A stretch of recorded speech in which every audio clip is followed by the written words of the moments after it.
गरीब देवर के लिए अमीर सहेली लाई रिश्ता।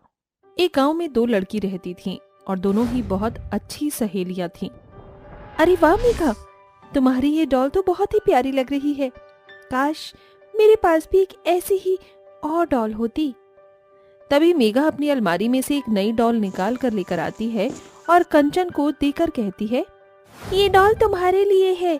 मैंने स्पेशली पापा से कहा था कि तुम्हारे लिए भी एक डॉल लेकर आए। हम दोनों के पास एक एक डॉल हो गई है। जैसे हम दोनों सहेलियां हैं, वैसे ही हमारी डॉल भी एक दूसरे की सहेली हो जाएंगी। मेघा से डॉल लेकर कंचन बहुत खुश होती है और उसके साथ खेलने लगती है। उनकी लड़कपन की दोस्ती कुछ ही समय में गहरी हो जाती है और अब दोनों सहेलियां बड़ी हो जाती हैं कॉलेज के आखिरी दिन पर। अरे कंचन, तू अभी तक तैयार नहीं हुई है? आज हमारे कॉलेज का आखिरी दिन है और तुझे पता है ना, कॉलेज में फंक्शन भी है। मेघा को देखते ही कंचन रोने लगती है और कहती है, माफ करना मेघा, लेकिन अपने कॉलेज के आखिरी दिन पर मैं तुम्हारे साथ नहीं हो पाऊंगी, क्योंकि आज मुझे लड़के वाले देखने आ रहे हैं। वो किसी भी समय आते ही होंगे। तभी घर में हेमलता अपने बेटे अनुराग और अपने पति कैलाश के साथ आ जाती है, जिसके बाद कंचन अपने आए हुए मेहमानों का स्वागत करती है और उन्हें चाय नाश्ता भी देती है। ये सब देखकर मेघा कॉलेज जाना कैंसिल कर देती है और उसके साथ उसके कामों में हाथ बटाती है। मुझे तो समझ ही नहीं आ रहा, इतनी जल्दी शादी करने का डिसीजन तुमने ले कैसे लिया? हम लोग बहुत गरीब हैं।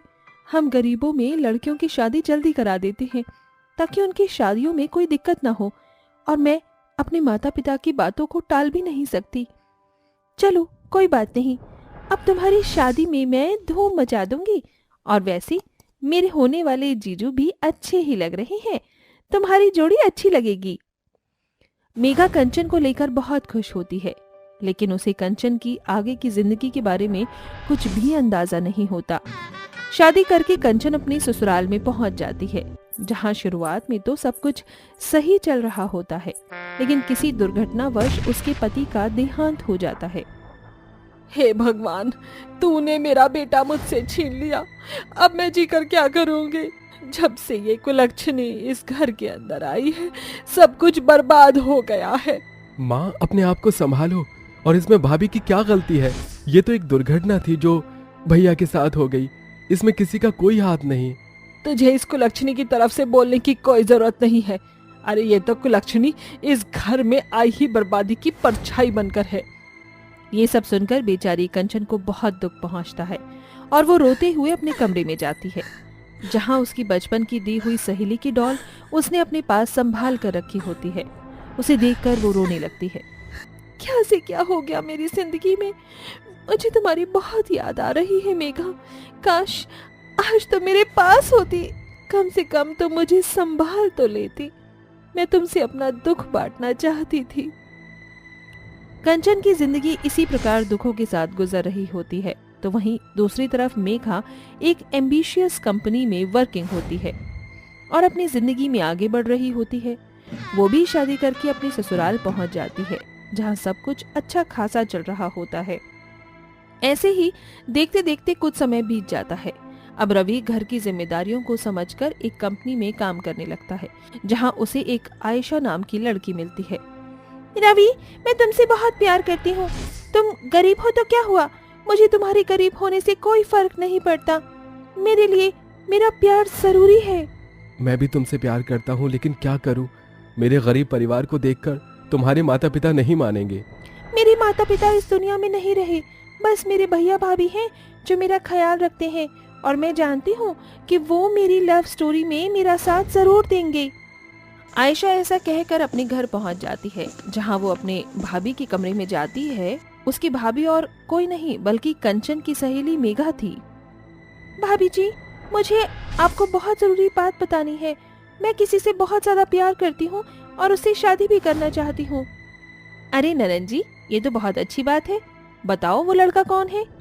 जिस कंपनी की मैं एचआर हूँ, उसी कंपनी का वो एक छोटा सा एम्प्लॉय है, लेकिन उसका स्वभाव बहुत अच्छा है और वो मुझसे बहुत प्यार करता है। इसका मतलब वो बहुत गरीब है, लेकिन तुम जानती हो ना, तुम्हारे भैया शादी के लिए मंजूरी नहीं देंगे। मैं जानती हूँ, तभी तो आपको बता रही हूँ, लेकिन आप मेरी मदद करो। मेघा आयशा की बात मान लेती है, लेकिन तभी उसे एक फोन कॉल आता है। मेघा, मेरी सहेली, कितना समय हो गया है तुमसे मिले हुए। बड़े मुश्किल से मुझे तेरा नंबर मिला है। मैं तुमसे एक बार मिलना चाहती हूँ। क्या तुम मुझसे मिलने आ सकती हो? अरे कंचन, मुझे तो यकीन ही नहीं होता कि तुमने मुझे कॉल किया है। कितने सालों से मैं तुम्हें याद कर रही थी। आज तो लगता है जैसे खुशियों की बारिश होने वाली है। तुम चिंता मत करो, मैं तुम्हारे पास फौरन आती हूँ। मुझे भी तुमसे मिलकर बहुत सारी पुरानी बातें करनी है। ऐसा कहकर मेघा फोन रख देती है, जिसके बाद मेघा अपनी ननद से कहती है, अरे तुम यहाँ घर पर क्या करोगी? मैं अपनी सहेली से मिलने जा रही हूँ। बरसों बाद मैं उससे मिलने जा रही हूँ। मैं चाहती हूँ कि तुम भी मेरे साथ चलो। मेघा अपनी ननद को अपने साथ अपनी सहेली के घर पर ले जाती है, जहाँ आयशा रवि से मिलती है। ये कोइंसिडेंस देखकर आयशा की आंखें फटी की फटी रह जाती हैं और वो मेघा के कान में धीरे से बोलती है, भाभी, यही तो वो लड़का है जिसे मैं प्यार करती हूँ। ये सुनते ही मेघा हैरान रह जाती है, जिसके बाद वो सबसे पहले कंचन के गले लगती है और उससे कहती है, कुछ साल पहले तुम शादी करके अपने ससुराल में आ गई थी और मुझे छोड़कर चली गई थी, लेकिन देखो किस्मत की बात, अब हम रिश्तेदार होने वाले हैं। तुम मेरी समधन बनने वाली हो। ये सब सुनकर कंचन को कुछ समझ नहीं आता, जिसके बाद रवि कंचन को अपने प्यार के बारे में बताता है। भाभी जी, यही तो वो लड़की है जिसे मैं प्यार करता हूँ, और शायद मैंने आपको एक बार पहले बताया भी था।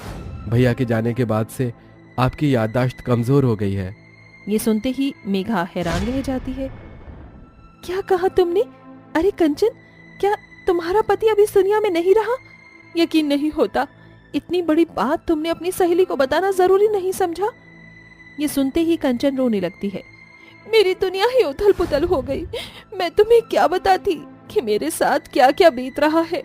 मैं अपना बोझ तुम्हारे सर पर नहीं डालना चाहती थी, लेकिन जब मुझसे बर्दाश्त नहीं हुआ तो मैंने तुम्हें कॉल किया। अरे पगली, ये तो कैसी बातें कर रही है? एक सहेली तो होती है जो सुख दुख और हर दर्द में साथ निभाती है। तूने मुझे इस लायक भी नहीं समझा? मेघा ऐसा कहकर कंचन को चुप कराती है। तभी कंचन कहती है, मेरा दीवर तुम्हारी ननद से बहुत प्यार करता है और मैं चाहती हूँ कि वो अपने प्यार के साथ अपनी जिंदगी की नई शुरुआत करे। क्या तुम इस रिश्ते के लिए तैयार हो? मैं तो कब से तैयार बैठी हूँ। अब तो चाहे विराट जी भी ना मानेंगे तो भी मैं शादी तो तुम्हारे देवर से ही करवाऊंगी अपनी ननद की। ऐसा कहने के बाद मेघा अपने पति को मनाती है। पहले तो उसका पति शादी के लिए आनाकानी करता है, लेकिन मेघा अपनी प्रॉपर्टी में से कुछ हिस्सा और अपनी कंपनी के कुछ शेयर रवि के नाम कर देती है, जिसके बाद ना चाहते हुए भी विराट शादी के लिए मान जाता है। शादी के बाद रवि आयशा के साथ खुशी खुशी रहने लगता है, तो वहीं मेघा अपनी सहेली कंचन की आर्थिक स्थिति में मदद करती है और उसे अपने साथ कंपनी में जॉब भी दिलवा देती है, जिसके बाद दोनों सहेलियां एक साथ नौकरी करती हैं और अपने जीवन में आगे बढ़ने लगते हैं। प्रतीक एक अच्छा खासा सैलून बार्बर था। वहीं छोटा भाई साहिल एमएनसी कंपनी में काम करता था। दोनों को अमीर घर की एक ही लड़की से प्यार हो जाता है, जिसका नाम शेफाली और पारुल था। दोनों भाई बहुत समय तक दोनों से अपने प्यार का इजहार करते हैं। फिर एक दिन पारुल और शेफाली मान जाती हैं, लेकिन उन्हें गरीब ससुराल मंजूर नहीं था। दोनों कुछ हफ्तों तक बहुत सोच रही थी। उन्होंने जवाब नहीं दिया। फिर दोनों भाई कैफे में उनसे मिलने जाते हैं। पारुल, बहुत देर हो गई, अब तो कुछ बोलो। क्या बात है, क्यों चुप हो तुम दोनों बहनें? हाँ शेफाली, कुछ तो बोलो ना, इतने दिन से बात नहीं कर रही हो। क्या बात करें हम दोनों? हमने तुम दोनों भाइयों के प्रपोजल को एक्सेप्ट कर लिया, तुमसे प्यार करने लग गए, लेकिन तुम दोनों गरीब परिवार से हो। हम कैसे गरीब ससुराल में रहेंगे? यही तो मैं भी कहना चाहती हूँ, गरीब ससुराल में कैसे रहेंगे? देखो, तुम दोनों समझने की कोशिश करो। हम दोनों दिन रात मेहनत करके काम करेंगे। जिस चीज की कमी होगी उसी को पूरा करेंगे। तुम्हें पूरी खुशी देंगे, बस थोड़ा हमारा साथ दे दो। हाँ पारुल, समझने की कोशिश करो। ठीक है दीदी, प्यार तो करते ही हैं, तो काबिलियत पर शक कैसा? पारुल बिल्कुल ठीक कहती है, हम दोनों बहनें शादी करने के लिए तैयार हैं। इस तरह दोनों बहनें दोनों से शादी करने के लिए तैयार हो जाती हैं और परिवार की मंजूरी से अगले हफ्ते ही शादी हो जाती है, जहां गृह प्रवेश के बाद नंद अपनी भाभियों से दरवाजे रोकने के पैसे मांगती है। चलिए चलिए दोनों भाभी, अगर आपको अपने कमरे में जाना है तो मेरा नेक दीजिए। ये तो अपनी भाभियों के आते ही चालू हो गई। अमीर बहू देखी नहीं कि नंद जी आपने पैसे मांगना भी शुरू कर दिए। अरे नहीं बहू, ऐसी बात नहीं है, वो तो एक रस्म है प्यारी सी। ये लो नंद जी, पूरे 11,000 हैं। अब तो जाने दो, वैसे ये रस्म भाई करता है, पर कोई बात नहीं, तुम भी क्या याद रखोगी। बहुत गर्मी लग रही है, क्या अब हम अपने अपने कमरे में जा सकते हैं? हाँ हाँ बिल्कुल भाभी। इसके बाद दोनों बहू बेटे अपने कमरे में चले जाते हैं, जहाँ मामूली सी सुहागरात की सजावट थी। और ये देखकर शेफाली कहती है, ओहो प्रतीक, डेकोरेशन देखना, इसे देखकर तो बिल्कुल भी सुहागरात वाली फीलिंग नहीं आ रही है। कोई बात नहीं जान, आज की रात अपनी है। ये सुनकर शेफाली प्रतीक को बेड पर धक्का दे देती है। तुम बिल्कुल ठीक कहते हो प्रतीक, आज हमारी स्पेशल नाइट है, जस्ट किस मी ना। ये सुनकर प्रतीक उसके क्लोज आता है तो कहता है, अरे शेफाली, तुम्हारी आईब्रो बहुत बढ़ गई है, तुम कहो तो मैं इसे ठीक कर दूं। तुम तो जानती हो मुझे ये करना आता है। तुम पागल हो क्या प्रतीक, इस समय पर ये सब कौन सोचता है? आज सुहाग रात है, उस पर फोकस करो। तभी दोनों फिर से एक दूसरे के क्लोज आते हैं तो प्रतीक उसे फेशियल करने को कहता है, जिस बात से शेफाली भड़क जाती है। अरे प्रतीक, तुम पागल हो? यहाँ मैं सुहाग रात के इतने जतन कर रही हूँ और तुम्हें पता नहीं अपने सैलून के बारे में सोच रहे हो। ऐसा करो, सो ही जाओ, तुमसे कुछ नहीं हो सकता। अरे नहीं शेफाली, ये बात नहीं है, वन मोर चांस। शेफाली और प्रतीक फिर से क्लोज आने की कोशिश करते हैं तो लाइट चली जाती है और अंधेरे में दोनों एक दूसरे से लड़ झगड़ कर सो जाते हैं। वहीं दूसरी ओर पारुल और साहिल का यही हाल था। वह दोनों जैसे ही एक दूसरे के क्लोज आ रहे थे, तभी सास आ रही थी तो कभी नंद, और फिर दोनों गर्मी से परेशान होने लगते हैं। ओह माय गॉड प्रतीक, वैसी गर्मी हो रखी है, लाइट भी चली गई, हम दोनों जो करना चाहते हैं वो हो ही नहीं पा रहा, ऊपर से तुम्हारे घर वाले। मैं तो परेशान हो गई हूँ, आज की रात ही। थोड़ी देर वेट करो। मैं वेट नहीं कर सकती। Let's some romantic. Fire brigade मंगवा दे तू, अंगारों पर है रुमान, उबलमा उबलमा। पारुल अंधेरे में एक कैंडल लगाकर साहिल के साथ नाच ही रही थी कि सास के दरवाजे पर खटखटाते ही कमजोर दरवाजा टूट कर गिर जाता है, जिससे साहिल और पारुल शर्मिंदा हो जाते हैं। माँ जी, आप इस समय फिर से? पहले नंद जी आई थी। माफ करना बहू, मैं तो इसलिए आई थी ताकि मोमबत्ती दे दूं, वो लाइट चली गई है ना। माँ, ये आपने क्या किया? हमारी कमरे का दरवाजा ही टूट गया, अब हमारी प्राइवेसी भी गई। पता नहीं हमारी आज की रात का क्या होगा, दरवाजा लगाने में भी पैसे लगेंगे। माफ कर दे बेटा, मैं चलती हूँ और आज रात के लिए पर्दा लगा लो, कल दरवाजा लगवा दूंगी।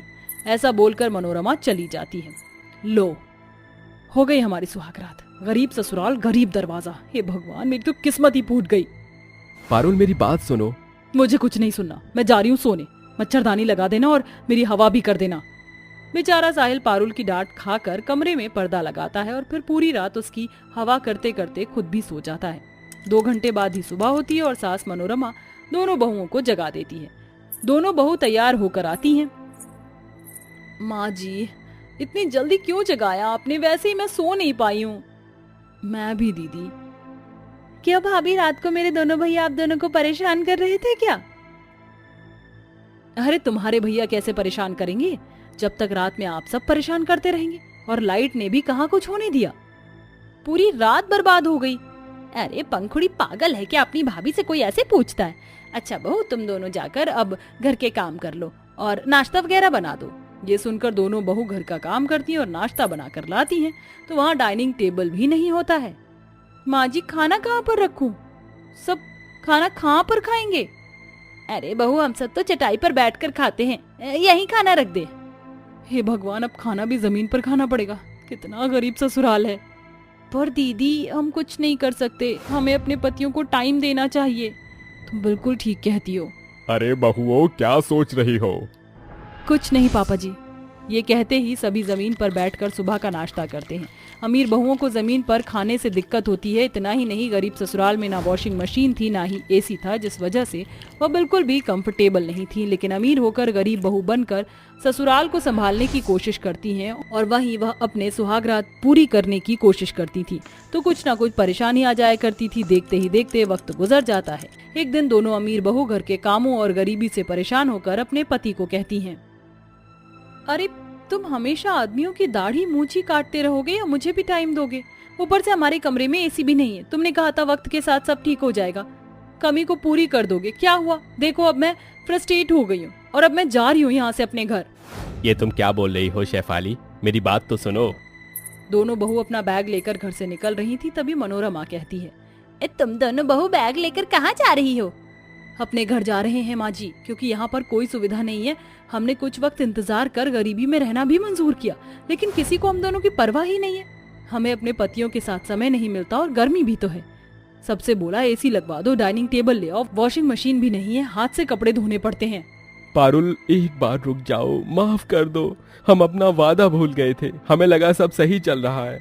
माँ भाभी बिल्कुल ठीक कह रही हैं। उनके बारे में सोच कर देखिए, वो अमीर घर से आई थी, फिर भी वो हमारे घर में बिना एसी के रही, और हमने भी उन्हें घर के कामों में उलझा कर रखा। भैया के साथ कभी टाइम ही नहीं दिया। मैं तो कहती हूँ भैया भाभी को आप हनीमून पर भेज दीजिए। अरे ये अनजाने में हमसे क्या गलती हो गई पंखुड़ी बेटा, तूने बिल्कुल ठीक कहा। बिल्कुल सही कहा आप दोनों ने। हमें इन चारों को हनीमून पर भेज देना चाहिए, ताकि घर के कामों से थोड़ा दूर रहें और अपना समय बिताएं। तो बेटा कहाँ जाओगे, हरिद्वार या ऋषिकेश? अरे माँ, ऐसी जगह कौन जाता है? हनीमून पर भैया भाभी मनाली गोवा जाएंगे। क्यों भैया? हाँ छोटी। इसके बाद पंखुड़ी अपने चारों भैया भाभी की गोवा की टिकट बुक कर देती है, जहां चारों अपने हनीमून पर एंजॉय करते हैं। फिर अपनी अधूरी सुहाग रात को भी पूरा कर लेते हैं और खुशी खुशी कुछ दिन वहां गुजारते हैं। वहीं ससुराल में भी एसी, फ्रिज, डाइनिंग टेबल का इंतजाम हो जाता है।